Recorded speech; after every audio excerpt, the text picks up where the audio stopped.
The New Orleans Conference, the world's greatest investment event.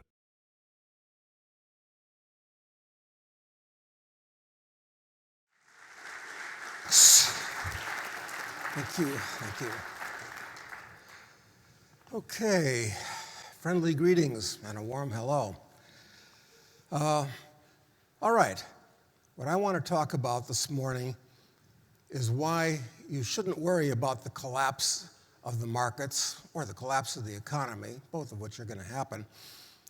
These are relatively trivial things. What you should really worry about is the collapse of Western civilization. Okay, so let's go from the trivial to the important.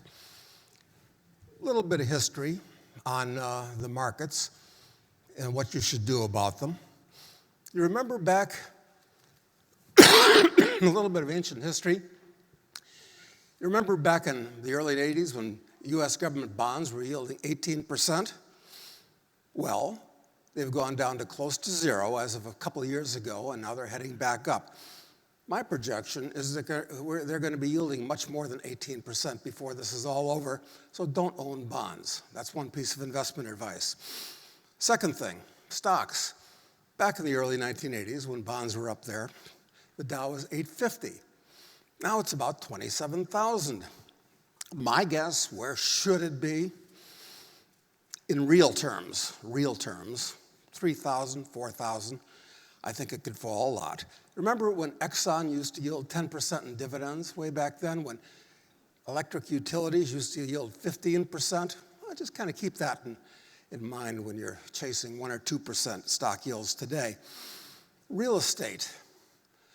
Unfortunately, real estate is floating on a sea of debt. And as the price of that debt interest goes up, real estate's going to go down. So I don't want any of these conventional investments. What's going to happen to the economy? It's over-financialized. And I've said this before. We're in the middle of a gigantic financial hurricane. We went through the leading edge of it in 2007, 8, and 9. We've been in the eye of this gigantic storm for years. We're going to the trailing edge, and the Greater Depression is going to be much worse, much different, and much longer lasting than the brief unpleasantness of 2008. Now, it's going to be much worse than it was in the episode of 1929 to 1946. So, that's the bad news. The good news is that most of the real wealth in the world will still exist. The fields, factories, technologies, knowledge base, that's not going to disappear just because a lot of companies do. It's just going to change ownership, and that can be good news. And here's more good news. It's what drives the economy and the markets are two things. Remember this, two things, very important, why things will eventually get better. Savings and technology. People are like squirrels, okay? We're programmed genetically to produce more than we consume and save the difference because winter's coming. We know this kind of over hundreds of thousands of years. That's one thing. So people will continue doing that. It's genetic. Second thing is technology. And since biologically modern humans evolved 200,000 years ago, Moore's Law, which was formulated by Gordon Moore in the mid-60s, actually Moore's Law has been around for a couple 100,000 years. Started out with the quest for fire, and maybe 100,000 years later, maybe the bow and arrow came up, and 50,000 years later, learned to domesticate the horse. So it's slowly progressing, but compounding at a hyperbolic rate. But then it got faster and faster, and in the Industrial Revolution, it became noticeable. I think that Ray Kurzweil is right. And in only 20 years, we're going to see the singularity, at which point artificial intelligence and robotics and genetic engineering and biotechnology are going to change the whole nature of existence on the planet. So that being more good news, I'm trying to throw out lots of good news here with the gloom and doom. It really doesn't matter what the economy does from that point of view, except there is a problem. If people stop saving because they all save in dollars or pounds or euros or kwaches or pulas or all these other fiat currencies, if those currencies are destroyed, their savings are destroyed, and their desire to save more is destroyed for at least a while. And this could slow down. So that's one of the mainsprings of human progress, destroyed, because of the fiat currency system. And the other thing is technology today is very capital intensive. You destroy savings, you don't have capital. And that might put paid to the hyperbolic curve of the growth of technology and Moore's law. So that would be very bad news. Now, this stuff is important. What happens to the financial world and the economy? You don't want to lose everything you have. None of us want to be living under a bridge, okay? But this isn't the real problem. This is relatively trivial. I'll tell you the real problem we're confronting, and that is political correctness. It's a real problem. Let me kind of define, or at least describe, what political correctness is and what Western civilization is, and kind of compare them and how they relate.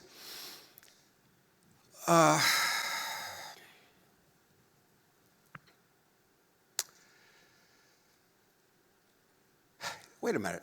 Let me give you some solutions. I'm going to try to do that too. This is a practical seminar that we're at. What would I do about these financial and economic problems? Well, I have radical solutions because they're radical problems. Number one, the US government debt. I'd default on it, overtly, honestly default on it.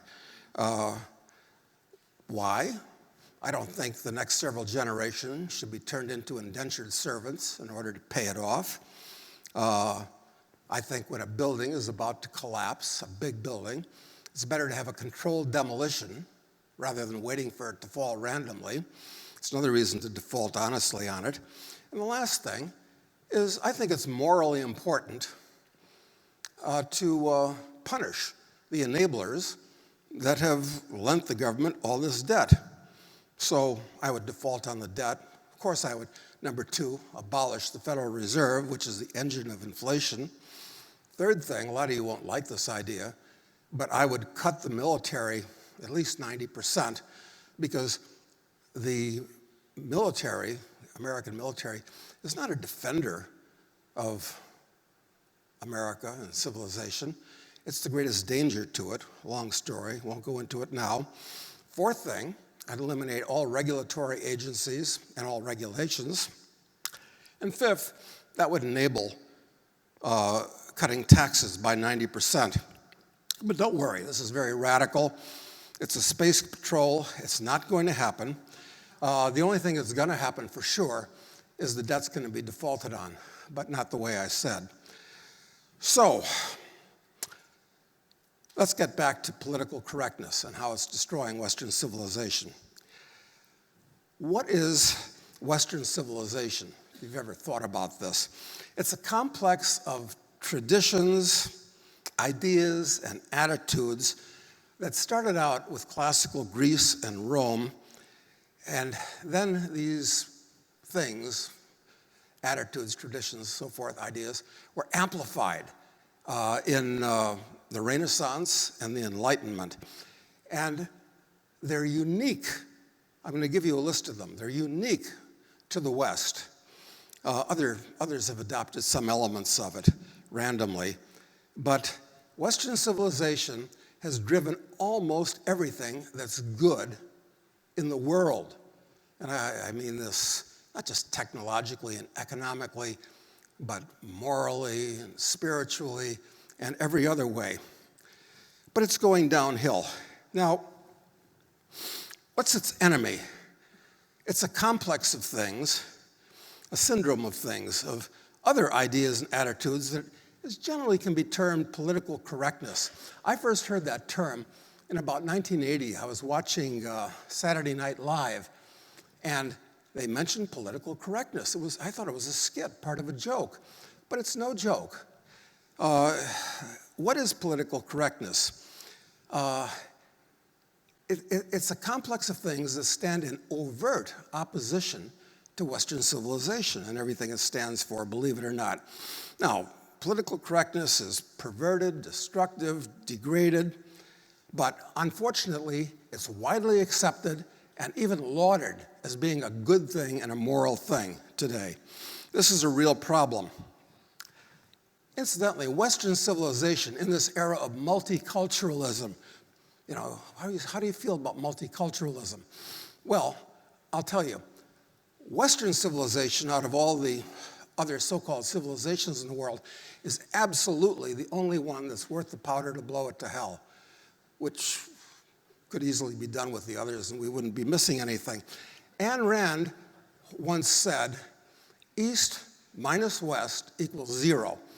And I thought about that. I said, that's going too far. But then I thought about it more. Yeah, it is going too far, because we do get some good things from other civilizations.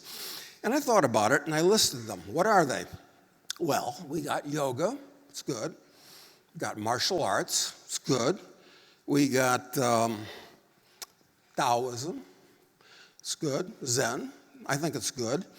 And most important, we got Oriental cuisine. But I wouldn't make a trade between Western civilization and sushi and mugu gai pan.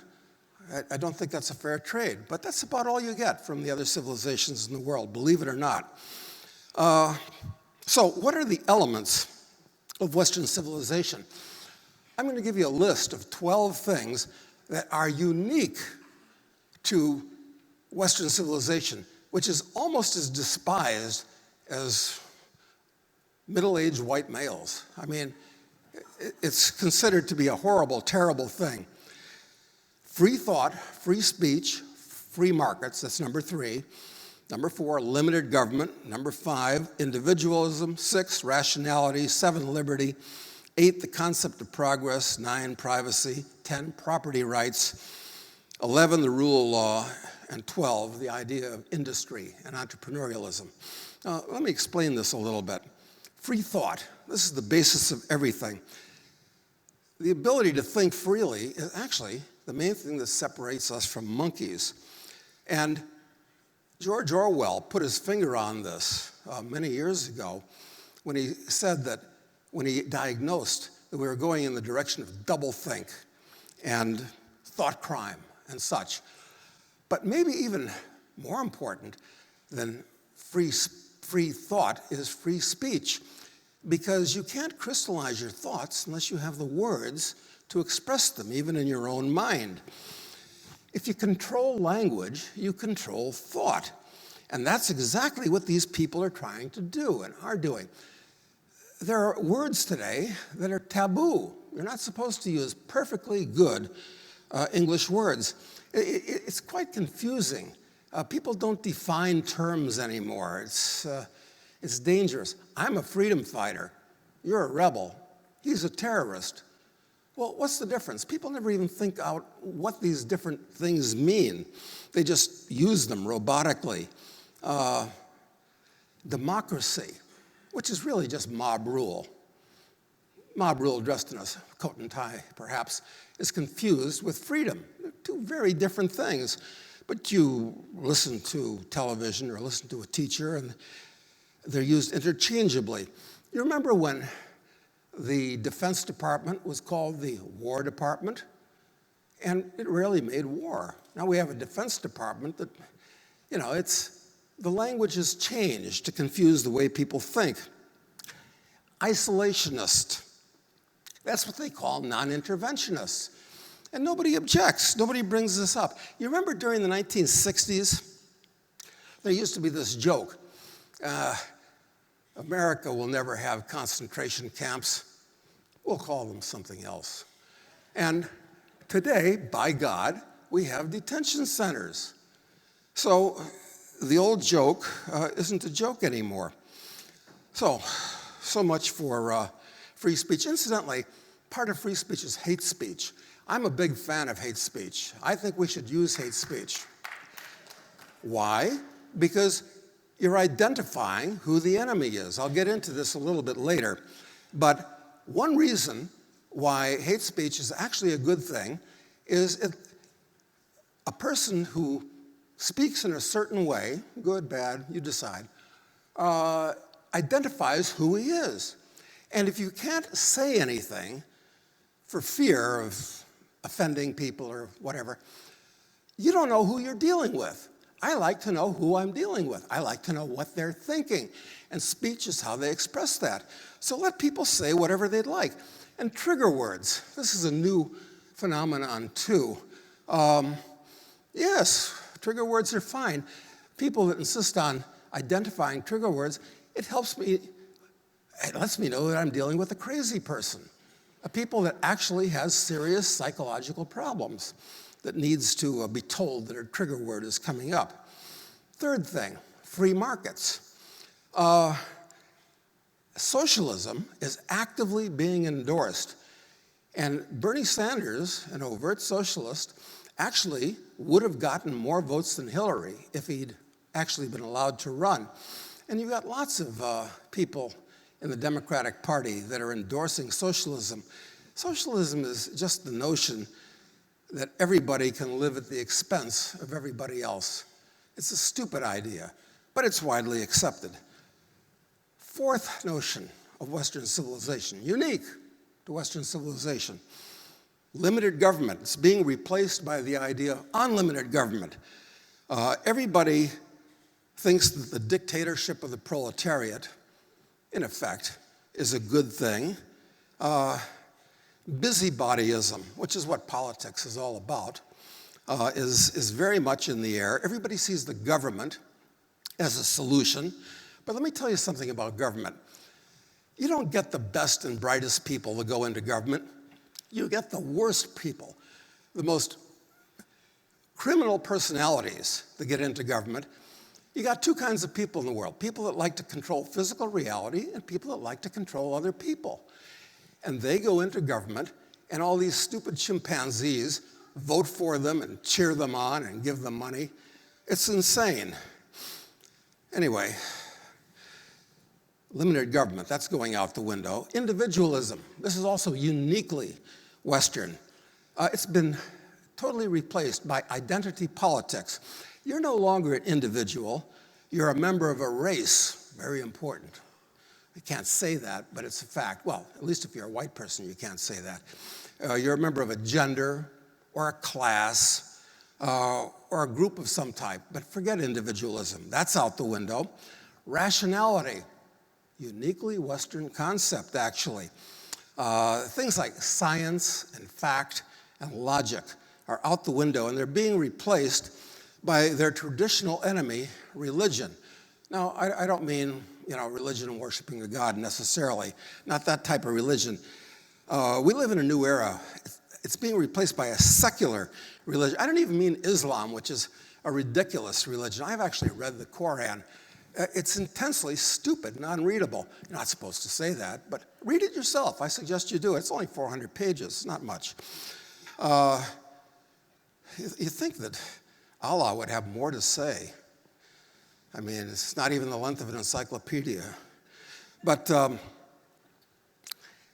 anyway, rationality is being replaced by secular religions and groupthink and superstition and political correctness, which is actually a religion, and greenism, which is another religion. 7, liberty, another uniquely Western concept. This stuff doesn't exist in India and China and Indonesia and Africa. Forget about it, it doesn't exist. The idea of personal liberty. Now it's seen as a danger because if you have liberty, you might not be under control, you might do something, you might offend somebody, you might violate somebody's safe space, a new concept that's arisen to replace liberty. The concept of progress. All these PC people actually hate progress. Why? Because if you have progress, it's innately not equal. It means that smarter and harder working people get ahead. Well, wait a minute. What about no one left behind? Well, I got a thought for you. All these people want equality, which you can't have if you're going to have progress. I got a better idea. How about justice? Justice is getting what you deserve. That's different from equality. I think equality is not a virtue, but justice is. All right, next thing, privacy. Privacy is a dead duck, uniquely Western concept, dead duck. It's been replaced by transparency. Everybody says, yeah, transparency, we got to be transparent, got to see through this. No, this is ridiculous. What about the concept of mind your own business? That's uniquely Western. You know, we don't live in a primitive village, although these people would like that. They hate progress so much. Primitive village, you can hear what your neighbor's doing. You can look through the bamboo slats and see what he's doing. Privacy is uniquely Western. It's going out the window with transparency. Property rights. All rights are based on property rights. These people hate property rights. They've been replaced by something called human rights. Well, that sounds okay, doesn't it? Well, I'll tell you what human rights are. They're the rights to other people's property. They're the opposite of property rights. You got a right to food. Everybody's got a right to eat, don't they? Got a right to housing. You got a right to education, right? Free education.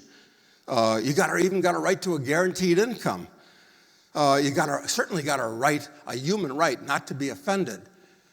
This is all nonsense. It's antithetical to the idea of property rights, which are the real basis of human rights. This is all phony stuff, but people buy it. Number 11, the rule of law.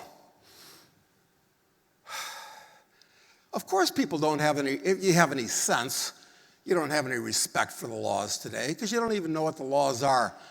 I mean, they fill libraries. How can anybody have knowledge of the law? You can't. There's thousands, millions of these laws, micro laws. Everybody commits 3 felonies a day, whether you know it or not.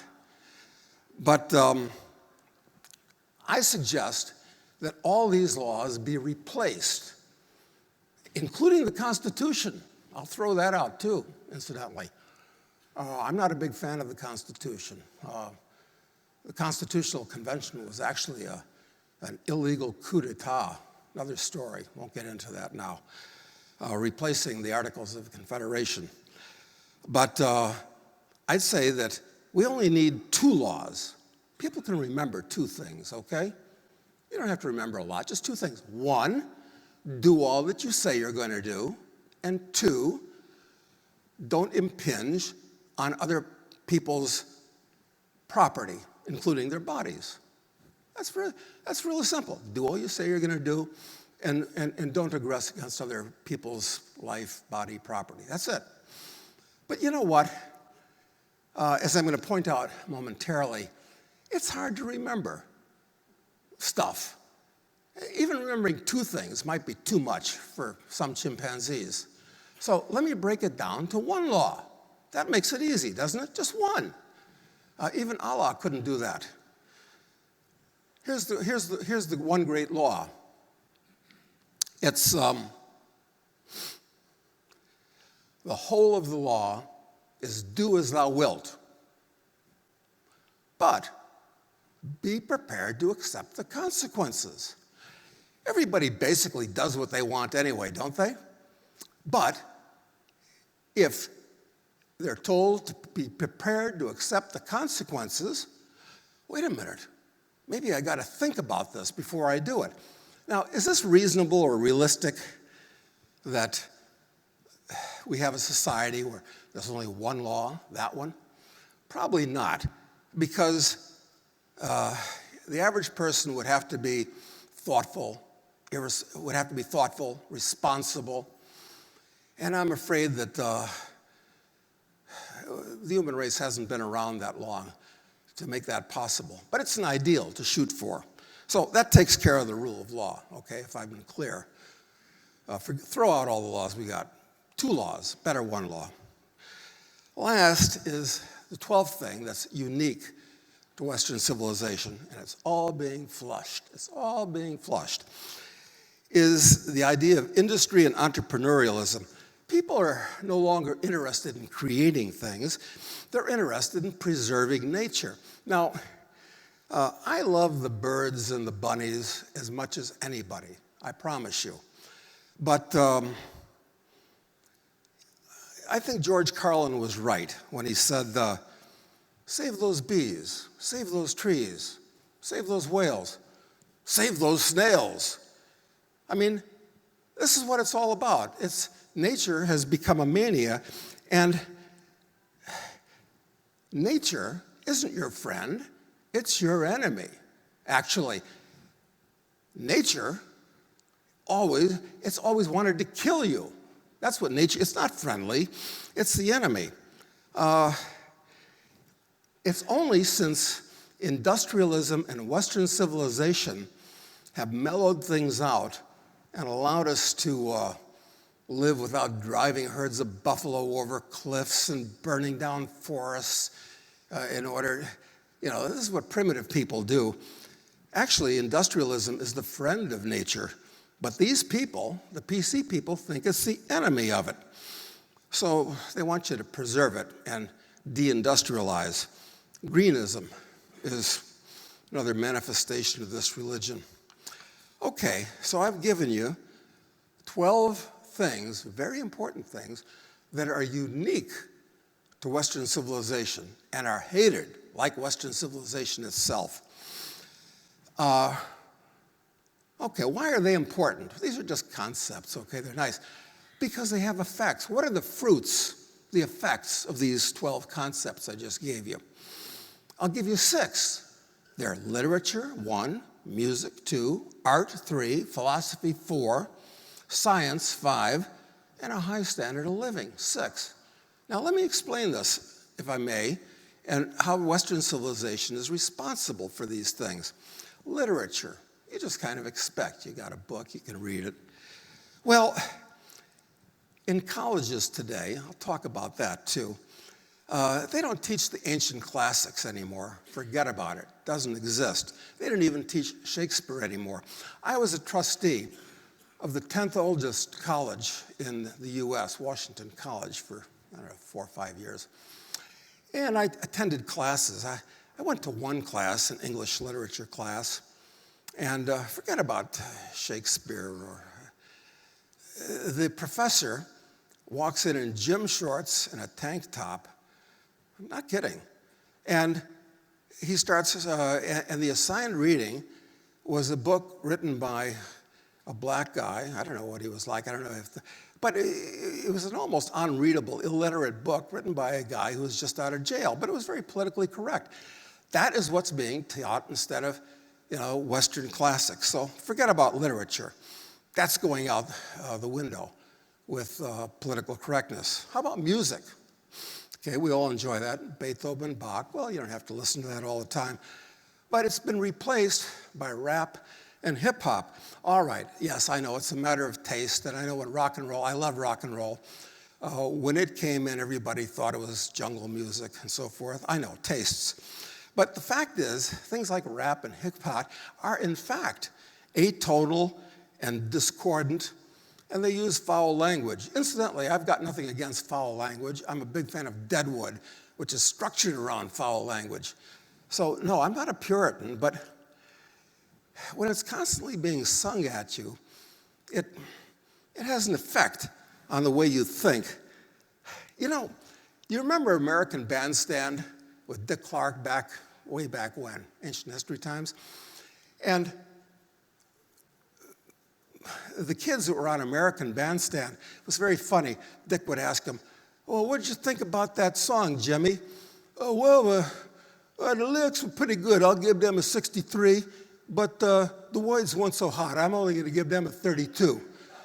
Well, that was a standard deviation above hip hop and rap today. Just an opinion. Art. This is a sign of civilization. Leonardo, Rembrandt, people like that, forget about it, even in the market. Things really turned definitely in the 70s. I forget the so-called artist who did something called Piss Christ. Remember that was I'm not a Christian, incidentally, so this is no religious comment, but I just thought it was in bad taste, where there's a crucifix and it's in a plastic display full of urine. And this went for a lot of money when it was exhibited in the Met. And I collect art, incidentally. But some years ago, I live in Aspen during the summer, just full of rich, stupid people. And there was this guy, I don't know if he's a billionaire, worth hundreds of millions anyway.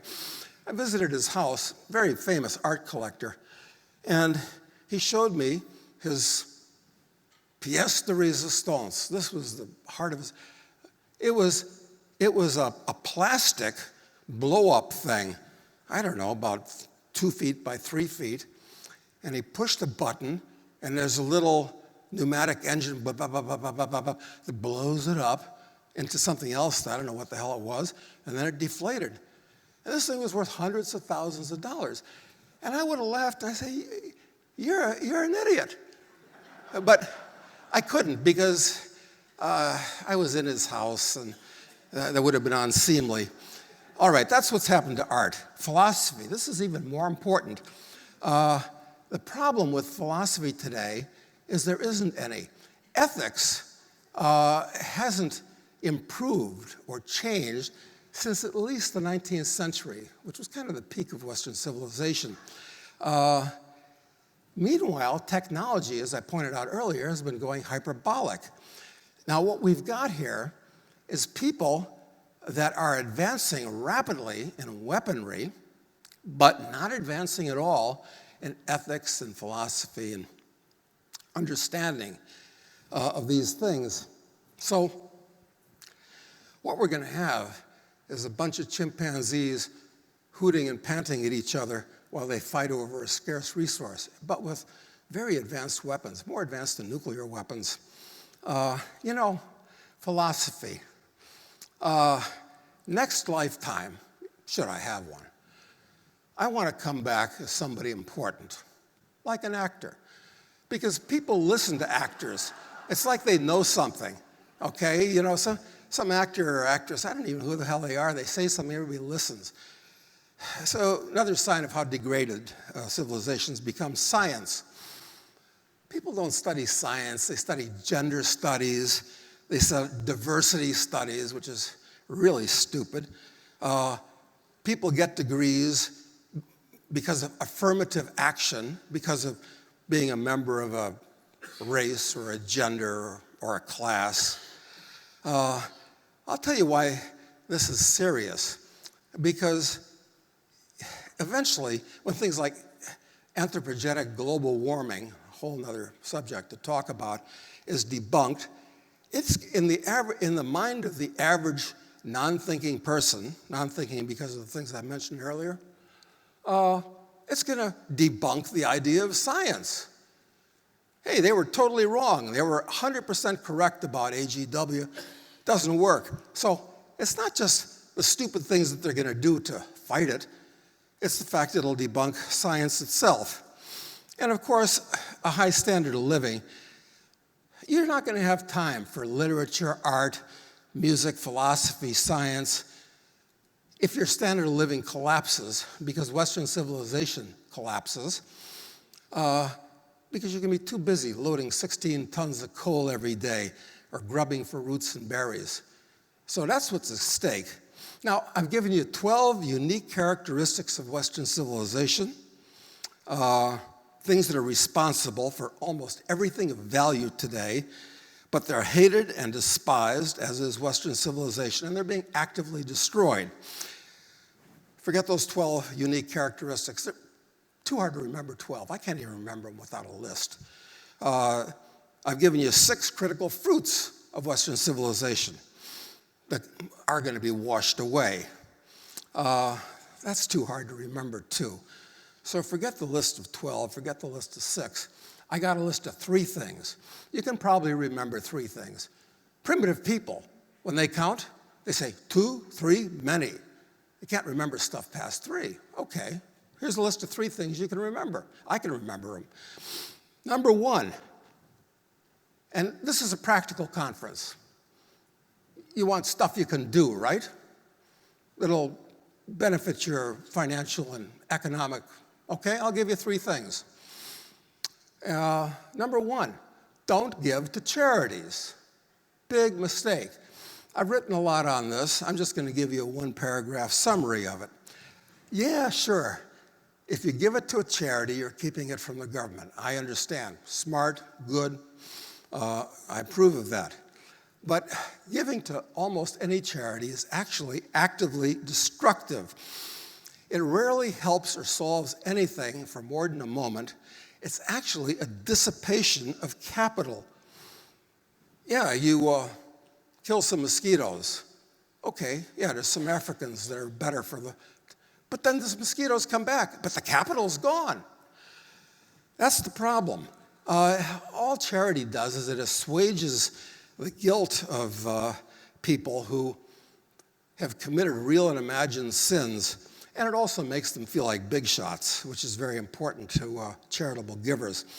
Worse, though, charity tends to cement the recipients to the bottom of the barrel. It makes them receivers of unearned goods. That's a very bad thing. It's immoral. It's destructive. Worse, the people in control of charities everywhere, and all of these NGOs, of which there are thousands, they have PC values that are antithetical to what I know most of you guys believe in, the things I've listed.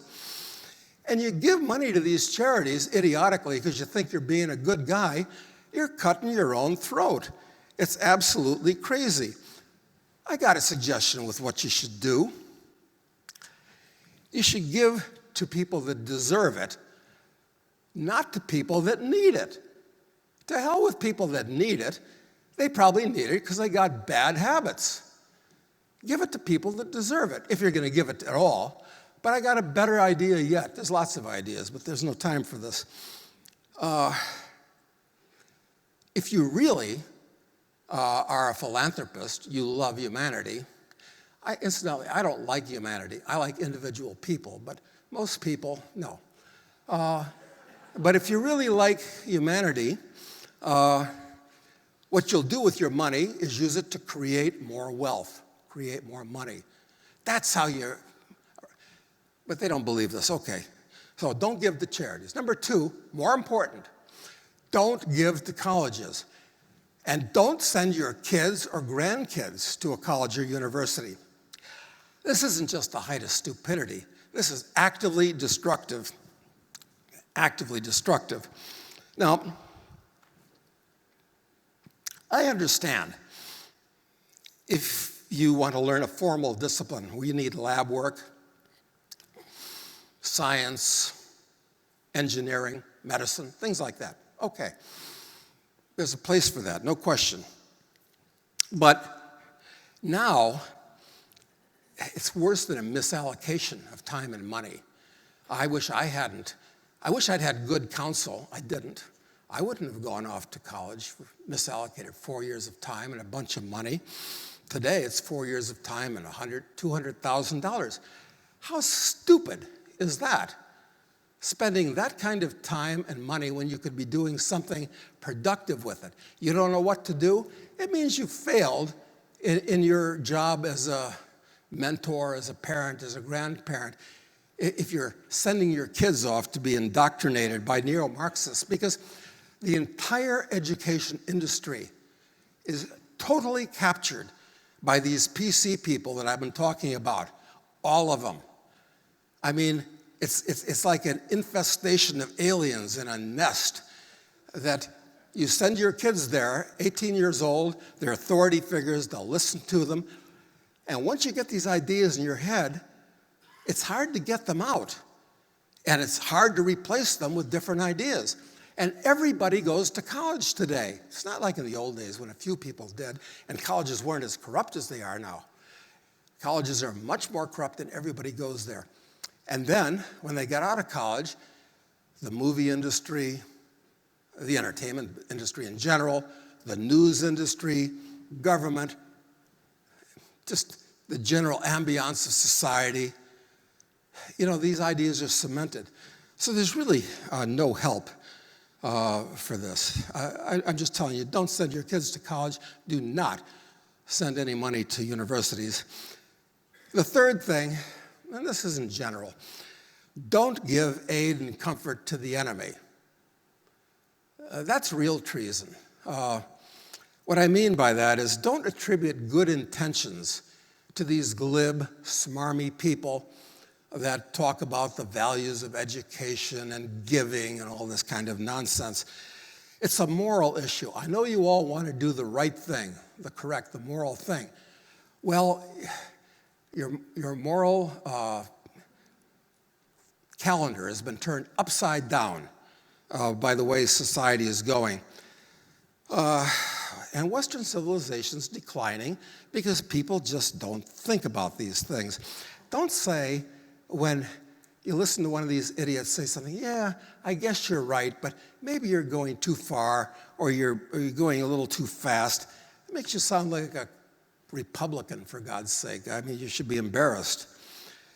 So my advice to you, finally, is when you encounter these people, don't apologize, don't explain, don't roll over and wet yourself and act like a whipped dog. That's what people do today when they're confronted by these PC people. They give them the moral high ground. So, all right, I've given you good news, bad news, good news, bad news. I'm going to end up with some good news. The good news is, unfortunately, resistance is futile and the battle is lost, at least for the next century or something, until civilization collapses and we'll see what reorients itself. But the good news is you control your own life, and I expect you to think about these things and act this way so you can maintain your self-respect while Western civilization collapses. And you can at least do that. So that's the final bit of good news. Thank you very much.